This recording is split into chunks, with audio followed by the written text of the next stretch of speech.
As-salatu ala nabi wassalamu ala rasul wal anbiya'il mursalin kulluhum mukramun. Bismillahirrahmanirrahim. Assalamualaikum warahmatullahi wabarakatuh. Alhamdulillah, salatu wassalamu ala nabiyina wa sayyidina Muhammadin wa ala alihi wa sahbihi wa sallam, amma ba'du. Sahabat LC yang dirahmati oleh Allah Subhanahu wa taala, apa kabar Anda di kesempatan hari ini? Mudah-mudahan Anda senantiasa dalam keadaan sehat walafiat, senantiasa mendapatkan keberkahan dan rahmat dari Allah Subhanahu wa taala.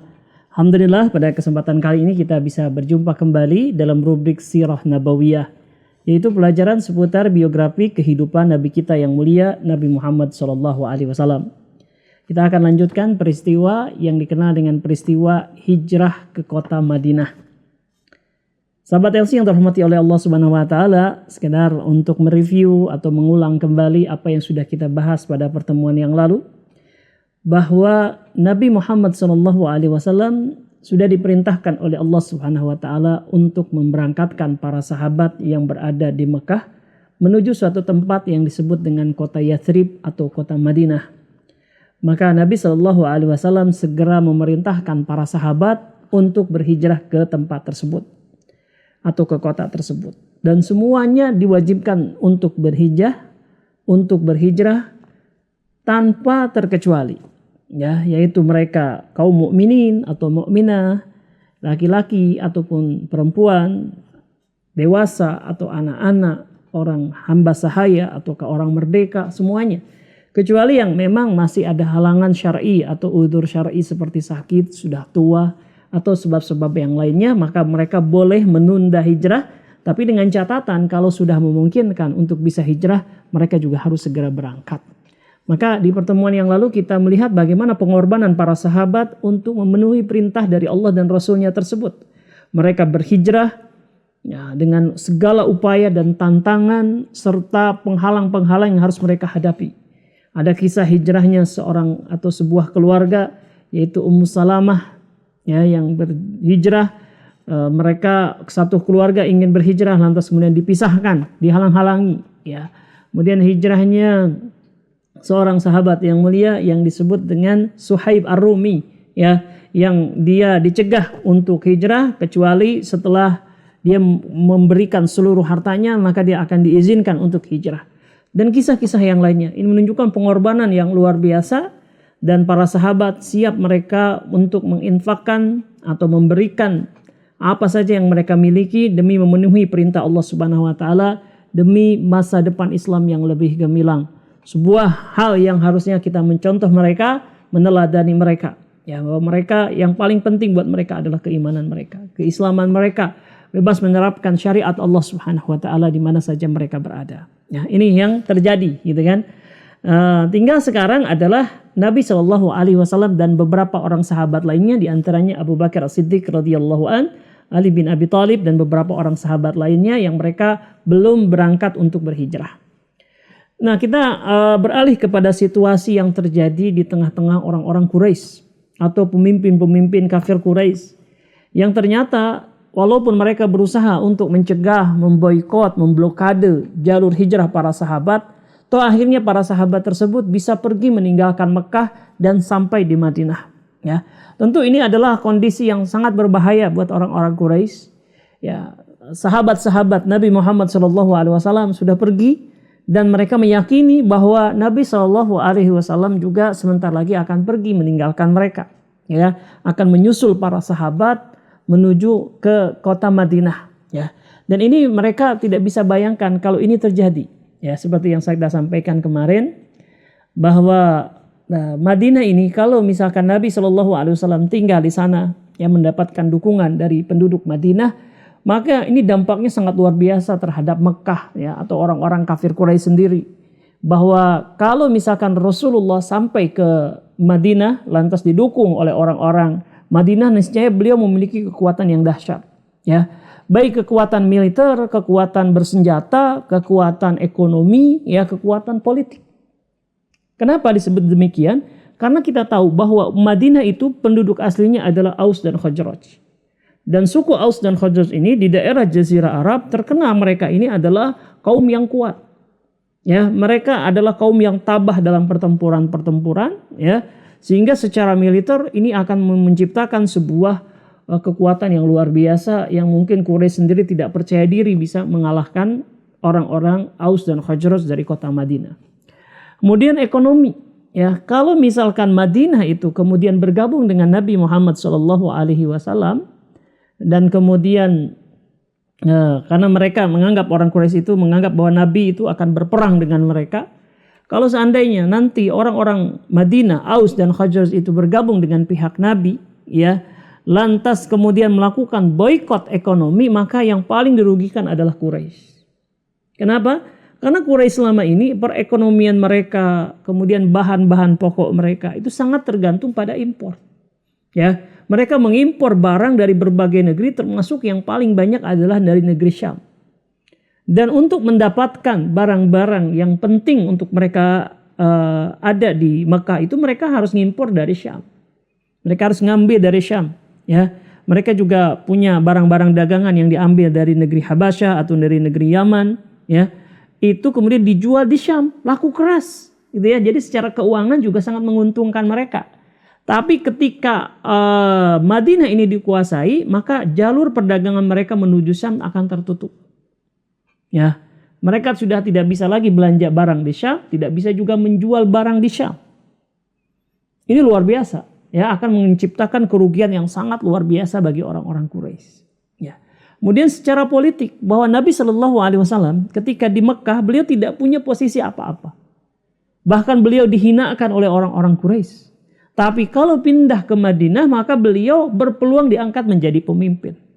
Ya, dan beliau akan mengendalikan menurut orang-orang Quraisy permusuhan, ya, kepada Quraisy. Nah, ini bahaya juga. Gitu kan? Nah, sekarang sahabat-sahabatnya sudah mendahului, sudah pergi ke Madinah. Tinggal Muhammad SAW sebentar lagi akan bergabung dengan mereka, dan itu tidak boleh terjadi. Ya, maka selagi Nabi SAW diketahui masih berada di Mekah, mereka akan sekuat tenaga menghalangi beliau tidak pergi ke sana. Ya, dan bahkan mereka kemudian ingin, ya, bahwa masalah Nabi SAW selesai sampai di situ. Maksud selesai apa?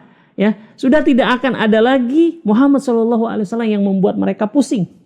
Ya, maka ketika itu orang-orang atau pembesar-pembesar Quraisy mengadakan rapat raksasa, rapat gawat darurat untuk menyelesaikan urusan Muhammad SAW. Mereka sudah, tanda kutip, ya, cukup sabar 13 tahun, ya, 13 tahun mendengar dan kemudian berusaha memblokade dakwah Nabi Muhammad SAW, tapi nggak bisa juga. Ya, saatnya menurut mereka ini adalah untuk menghentikan. Ya, kalau tidak dihentikan, maka mereka lah yang akan berhenti. Atau dalam bahasa modern sekarang itu adalah now or never. Ya, sekarang hentikan selamanya dakwah Muhammad, atau kita sudah tidak akan bisa lagi menghentikan dakwah Muhammad SAW. Ya, maka mereka kemudian mengadakan rapat gawat darurat, rapat emergensi, dan mengundang seluruh tetua-tetua, senior-senior, pemimpin-pemimpin Mekah saat itu. Ya, untuk membicarakan gimana menghentikan dakwah Muhammad SAW. Disepakati tempatnya adalah di Darun Nadwah. Ya, mungkin kita masih ingat, ya, Darun Nadwah ini siapa yang membuat? Ya, Darun Nadwah ini yang membuat adalah kakek Nabi Muhammad SAW. Namanya Qusay bin Kilab. Ya, Qusay bin Kilab ini membuat Darun Nadwah sebagai tempat persatuan orang-orang Quraisy. Ya, dan tempat untuk membicarakan kemaslahatan orang Quraisy. Ya, satu tempat yang bagus, tempat yang tujuannya mulia, tapi kemudian oleh orang-orang kafir Quraisy dirubah. Ya, mereka malah menyusun makar, ya, kepada orang Quraisy sendiri, yaitu Nabi Muhammad SAW. Mereka hendak merencanakan kezaliman kepada Nabi Muhammad SAW. Ya, inilah yang disebut dengan durhaka terhadap nenek moyang, gitu kan? Ya, pembesar atau kakek Nabi Muhammad SAW, Qusay bin Kilab, membuat Darun Nadwah dengan cita-cita yang bagus, tujuan yang mulia, tapi orang Quraisy malah melanjutkannya menjadi tempat penzaliman kepada orang lain. Ya, tapi itulah watak mereka. Mereka akhirnya berkumpul di sana ya untuk membicarakan bagaimana menghentikan dakwah Rasulullah Muhammad SAW. Di saat itu dilaporkan atau diriwayatkan bahwa yang hadir hampir semua tokoh-tokoh kafir Quraisy.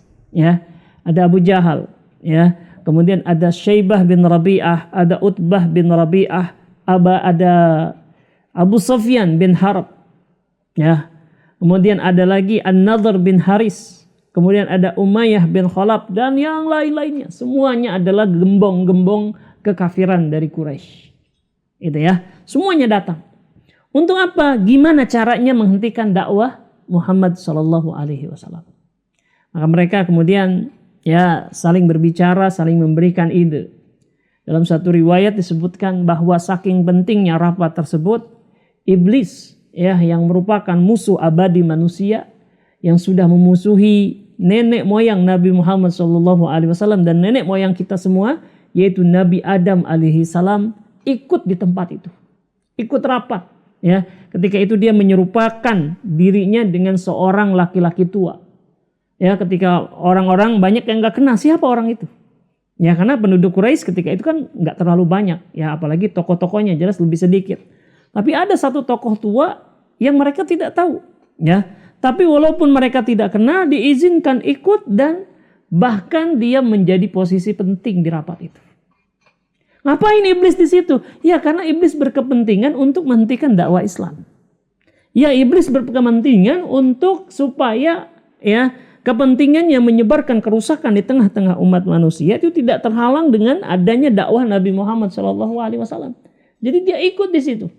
Ya, dan ketika itu pemimpin-pemimpin mereka mengatakan silahkan sekarang yang punya ide, ini adalah rapat pamungkas, rapat terakhir, gimana cara kita menghentikan Muhammad SAW.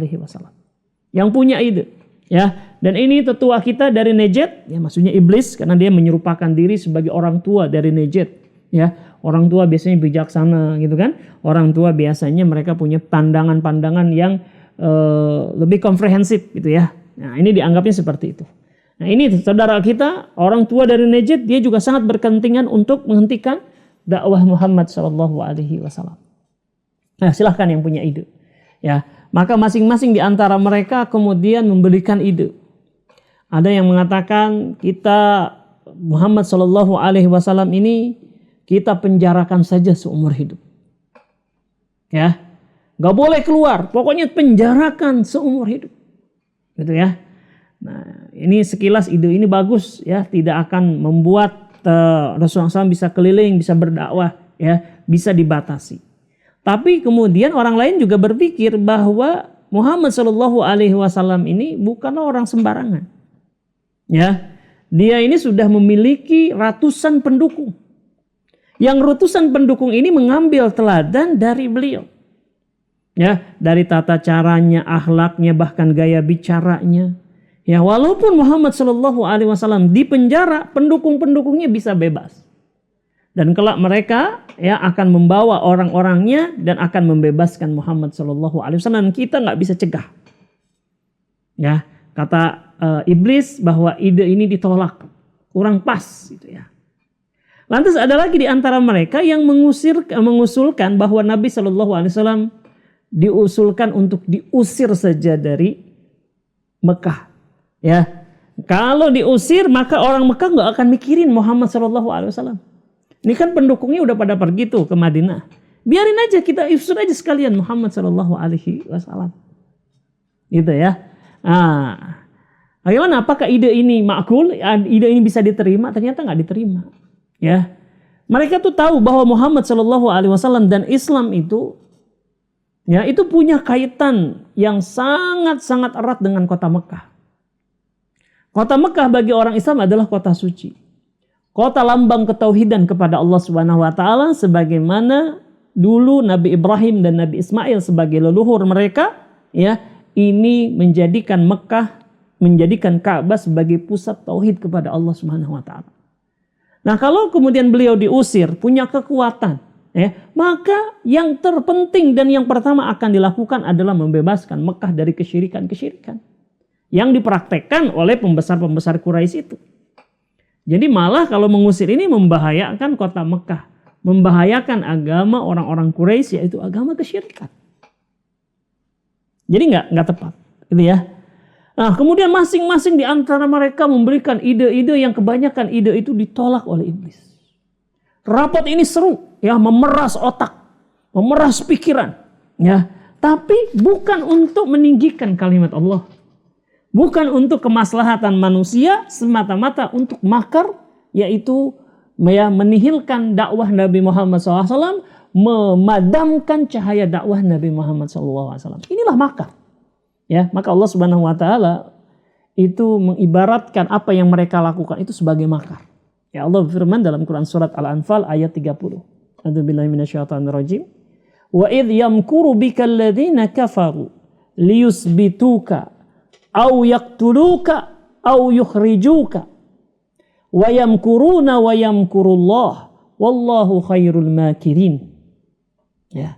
Dan ingatlah ketika orang-orang kafir itu mereka memikirkan makar terhadapmu. Ya. Dengan cara apakah mereka akan menangkapmu atau ingin memenjarakanmu atau ingin membunuhmu atau hendak mengusirmu. Rapat berjam-jam di situ untuk memikirkan itu. Ya.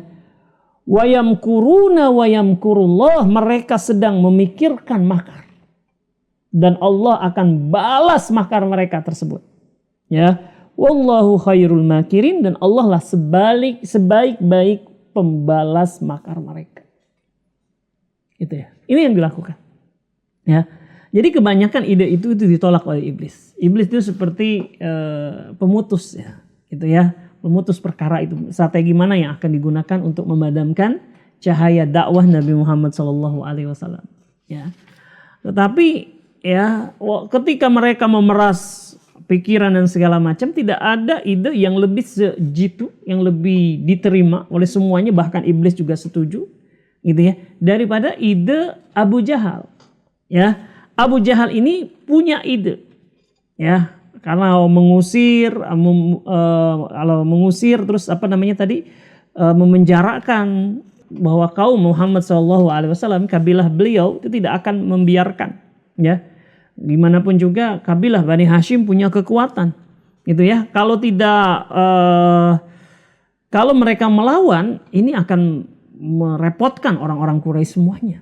Itu akan terjebak dalam perang saudara yang mereka sendiri ragu bisa memenangkannya, gitu ya.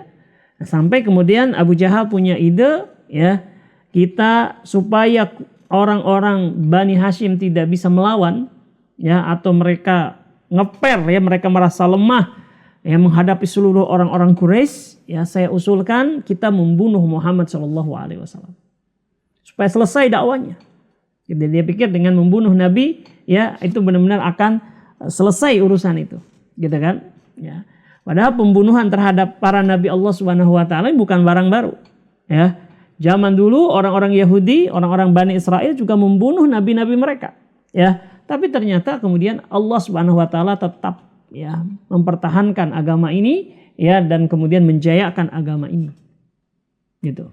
Ya, jadi jangan mereka berpikir seperti itu. Gitu.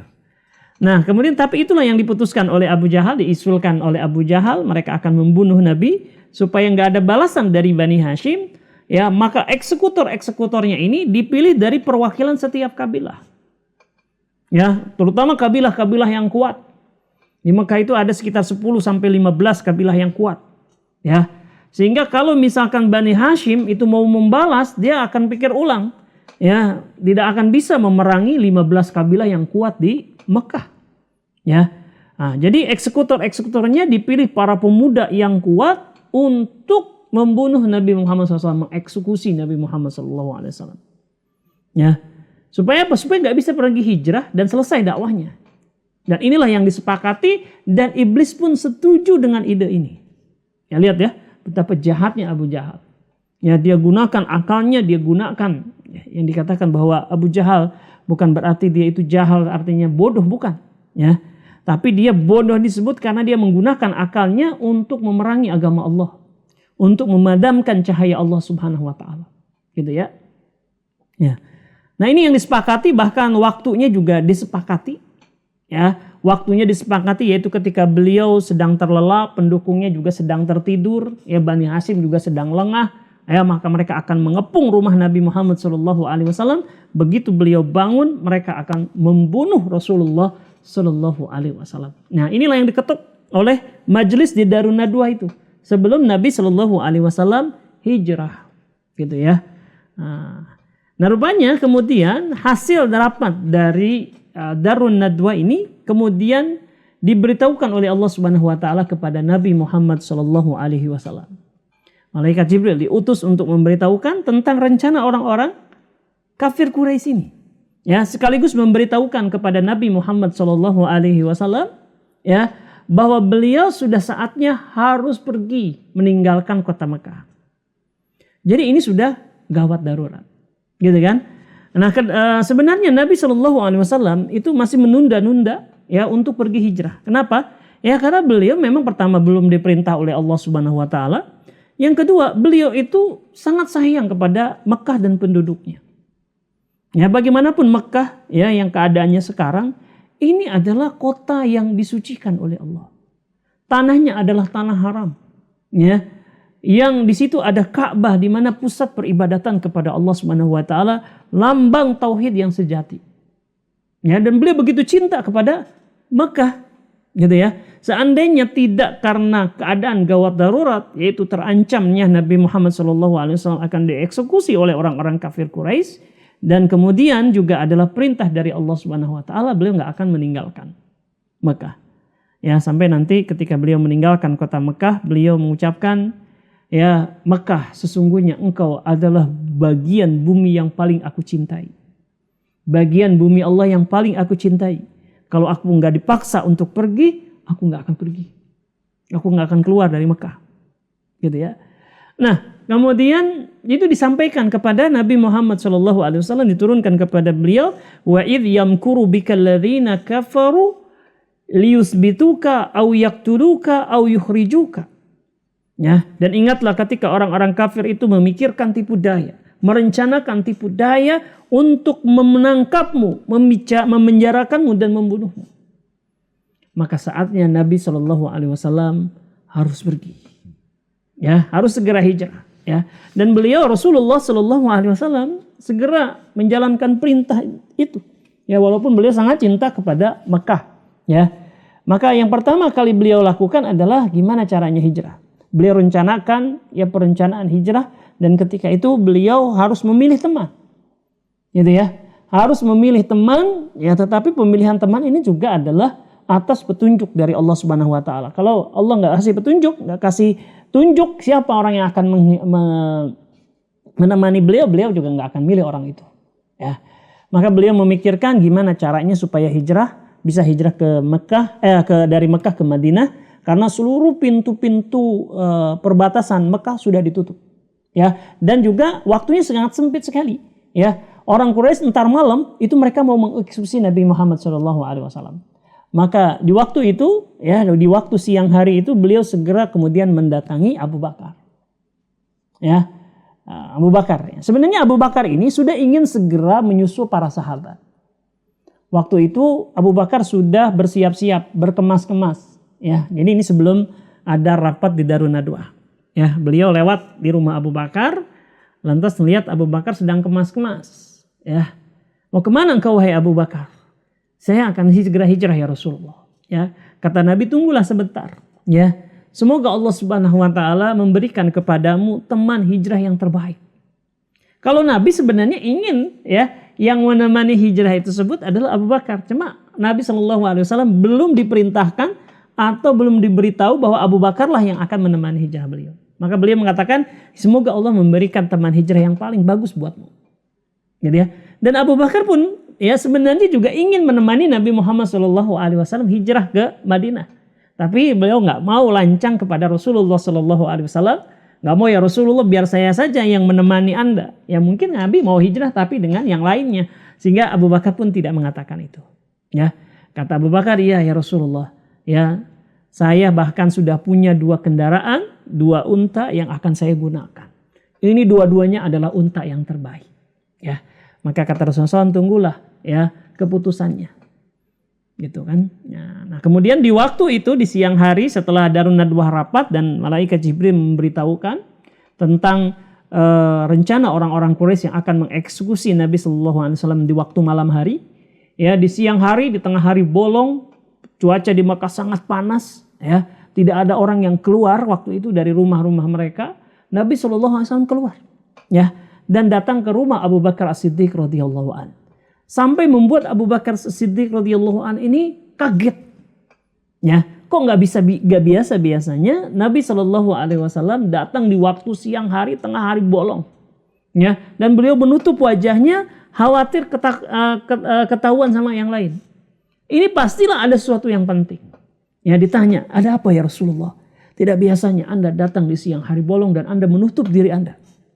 Gitu ya. Kata Rasulullah SAW, Allah telah memerintahkan kepada saya untuk segera berhijrah. Dan Allah telah memilihmu, wahai Abu Bakar, untuk menemaniku. Ya, mendengar hal ini Abu Bakar menangis. Ya, menangis karena bahagia. Kata Aisyah radhiyallahu anha, aku tidak pernah melihat ya di dunia ini ada orang yang saking bahagianya sampai bercucuran air matanya. Ya, kecuali setelah melihat ayahnya sendiri. Ya, betapa senangnya, betapa bersyukurnya Abu Bakar As-Siddiq radhiyallahu an dipilih oleh Allah, dipilih oleh Rasulullah untuk berangkat bersama Nabi Muhammad sallallahu alaihi wasallam hijrah.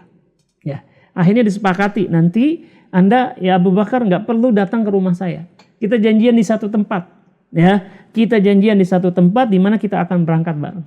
Bawa kendaraan yang kau telah siapkan itu, unta yang tadi katanya unta yang terbaik ya dan bekal-bekalnya gitu ya, nanti kita berangkat bersama. Dan sementara Anda gimana? Saya selesaikan dulu urusan saya. Ya, maka Nabi pulang ke rumah dan Nabi Shallallahu Alaihi Wasallam selain membuat rencana, beliau juga punya beberapa amanah yang harus ditunaikan. Ya, yaitu di mana bahwa selama ini Rasulullah SAW itu menjadi tempat ya rumah beliau tempat penitipan barang-barang berharga orang-orang Quraisy. Gitu kan? Ya, beliau ini seperti kalau zaman sekarang itu seperti tempat penyimpanan deposito yang ada di bank ya, atau safety box yang ada di bank-bank itu. Jadi kalau orang Quraisy mau pergi kemanapun, mereka nggak dapetin orang yang lebih dipercaya untuk menitipkan emas mereka, menitipkan uang mereka, melebihi kepercayaan mereka kepada Rasulullah. Mereka benci kepada Rasulullah SAW, itu benci kepada agamanya. Ya, tapi mereka percaya kepada keamanan Rasulullah SAW. Ini satu hal yang paradok, gitu kan? Satu yang bertentangan. Mereka yakin Nabi itu amanah, gak pernah berdusta, tapi mereka mendustakan agama atau apa yang dibawa oleh Nabi Muhammad SAW. Dan ini harus dikembalikan nih barang-barang itu, gitu kan? Dan beliau juga ada orang-orang yang masih ada bersama beliau, ya, yaitu ada keluarga beliau dan juga ada Ali bin Abi Thalib. Ya, nah ini juga harus beliau amankan.